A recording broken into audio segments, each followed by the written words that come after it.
For 20 years, James Arness commanded the screen as Marshal Dillon on Gunsmoke, making television history with one of the longest-running shows ever. But after the cameras stopped rolling, Arness chose a life away from the spotlight. Now, an eerie mystery lingers. A once-beloved home, abandoned and forgotten. What remains of the fortune he earned over decades in Hollywood? How did he truly spend his final days? Join us as we uncover the remarkable career, personal life, and his tragic end. James Arness's rise to fame was nothing short of legendary. A towering presence in Hollywood, he became a household name in 1955 when he took on the role of Marshal Matt Dillon in Gunsmoke, a role he would embody for 2 decades. His deep, commanding voice and unwavering portrayal of the lawman made him a defining figure in television's golden age. But Arness was not just a television star. He was a man who transformed a single role into an empire. Beyond Gunsmoke, he starred in Western films, worked alongside John Wayne, and even reached cult status in Europe with his role as Zeb McMahon in How the West Was Won. His career, spanning over 5 decades, solidified him as an enduring icon of the American West. With success came wealth, and Arness built an impressive fortune over the years. His income sources extended beyond acting.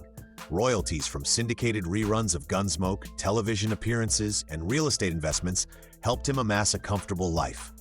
Though never one to flaunt his riches, he owned multiple properties, including a sprawling estate in Los Angeles. However, one of the most haunting chapters of his legacy lies in an abandoned house, once filled with memories, now left to time. This eerie, forgotten mansion, once a private retreat, now stands as a silent relic of a man who, despite his fame, valued solitude. Walking through its dust-covered halls, one can still sense the echoes of a life lived both in the public eye and far away from it. The grand living room where he once entertained close friends, the quiet study lined with books on history and philosophy, and the bedrooms that once housed his loved ones, now left untouched. Each room tells a story of Hollywood's reclusive cowboy. Beyond his career and financial success, Arness's personal life was marked by love, loss, and resilience. He married Virginia Chapman in 1948, and together they had a son, Rolf, and a daughter, Jenny, while also raising Chapman's son, Craig, from a previous relationship.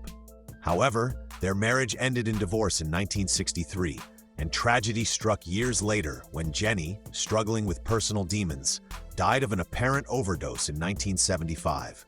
His ex-wife, Virginia, would suffer a similar fate just 2 years later. Despite these hardships, Arness found love again with actress Thordis Brandt, though their relationship lasted only 6 years. It wasn't until 1978 that he married his second wife, Janet Surtees, who remained by his side for the rest of his life. James Arness lived a long and storied life, but his final years were not without hardship. His injuries from the war continued to plague him, causing chronic pain that intensified as he aged.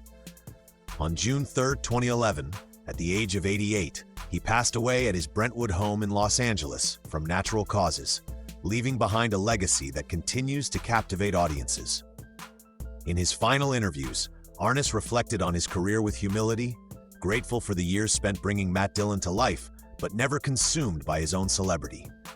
But beyond the screen, he was a man who lived life on his own terms, valuing family and privacy above all else. What remains now are the memories, the stories, and the unanswered questions surrounding the home he left behind. If you found this journey through his life compelling, consider subscribing for more untold Hollywood stories. Let us know in the comments, what are your favorite James Arness moments?